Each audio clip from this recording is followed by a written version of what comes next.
Hi everyone, Assalamualaikum warahmatullahi wabarakatuh. Are you good today? I hope so, because I'm so fantastic to see you all today. Are you ready for our class now? Well, I'm gonna ask you some questions first. In your childhood, when you're going to bed, did your parents read you some stories first? Maybe about your favorite stories like Our Prophet or superheroes or princess maybe? Yeah, maybe some of you got that and some others didn't, but no worries. Now, how about your favorite hobbies? Do you like watching some movies? What kind of movies do you like?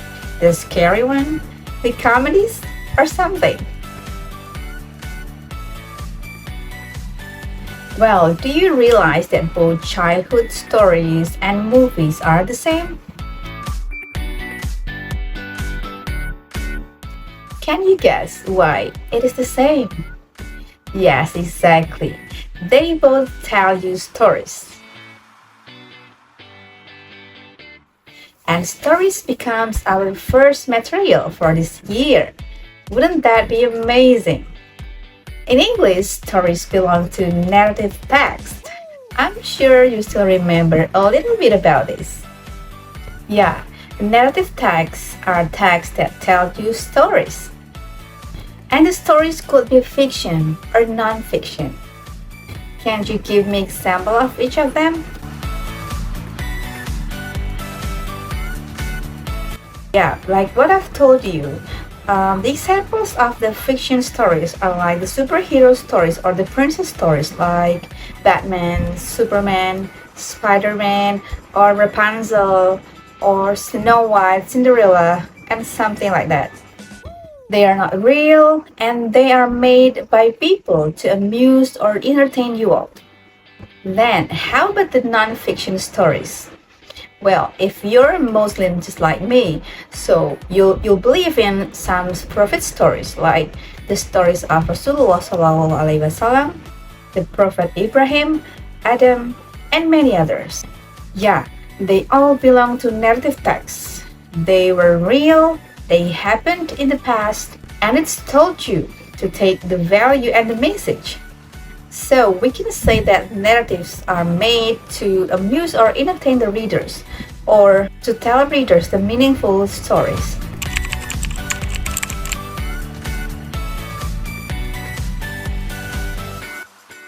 How about the generic structure? Do you still remember?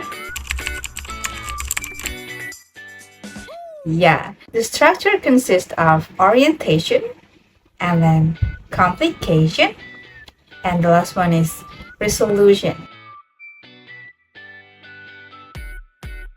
Do you know what each part has?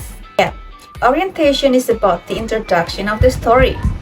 It tells you about what or who, and then when it happened and where it happened, something like that. While the complication, this is when the problems arise. The problems might be one or two problems, that's okay, but whenever the problems arise, then this is the complication. The last one is the resolution. In resolution, the problems find its anticlimax or its solution. And to make it more clear, I'll show you the example of the narrative text. Check it out.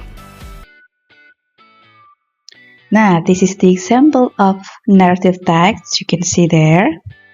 The story of Prophet Musa.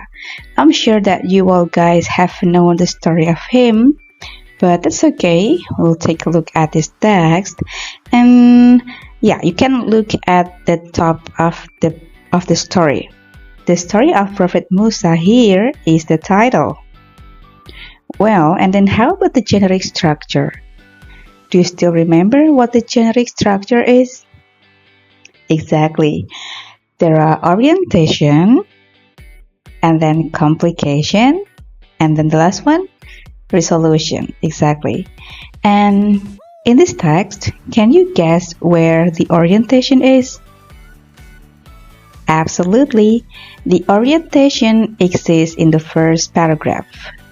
You can see there, In orientation, you can see there is the subject of the story. He is Musa alaihi salam, or the who, the subject of the story. And then there's also the location or where. So it indicates, it shows the location of the story.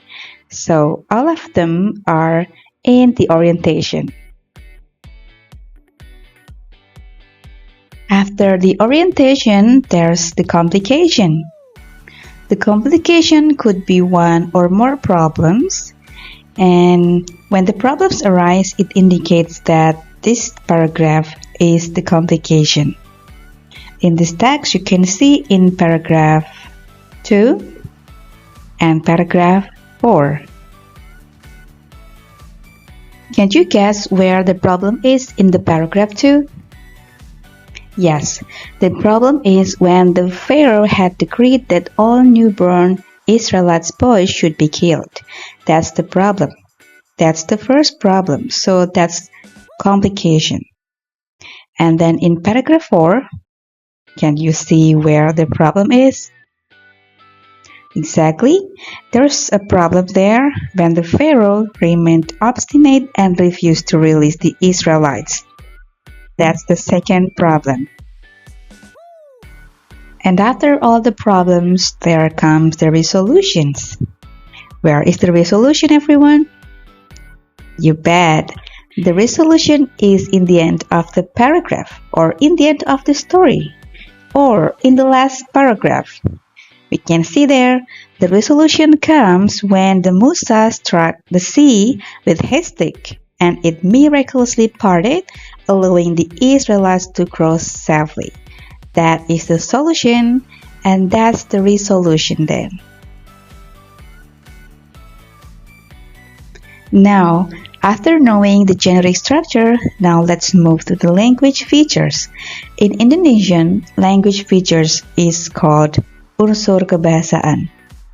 You can see there, the language features of the narrative text are past tense, adverbs of time, time conjunction, and action verbs. Can you see where the past tense exists in this text? You're good. The past tense we can see there in the word performed.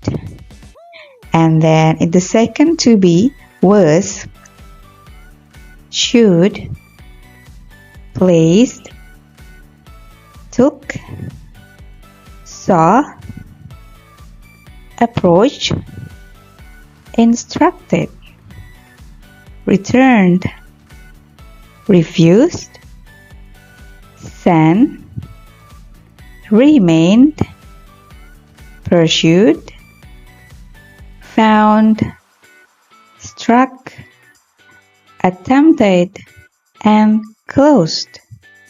You can see so many past tense in this text, can't you? Great. And then the second language features is the adverbs of time. Can you find one adverbs of time that exists in this text? Yeah, there is after many years. That's one example of adverbs of time. The third one is the time conjunction. In Indonesian, it's called konjungsi waktu or kata penghubung waktu. Can you find where the time conjunctions are? Exactly. That exists in the word when, while, and finally. Great. And then the last one is the action verbs. Action verb is a verb that expresses the action of the subject. In this text, can you find where the action verbs are?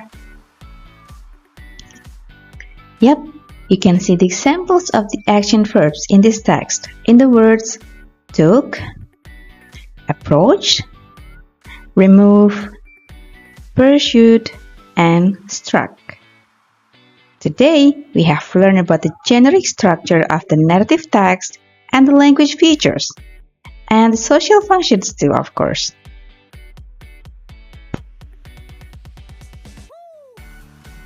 That's all my explanation about narrative text. I hope you understand it well, and I hope you get some messages from this. Well, I think that's all of our class today. Thanks a lot for your attention. And don't forget, if you have any question, you can leave any comments below. Thank you so much, fellas. See you when I see you. Bye-bye. Wassalamualaikum warahmatullahi wabarakatuh.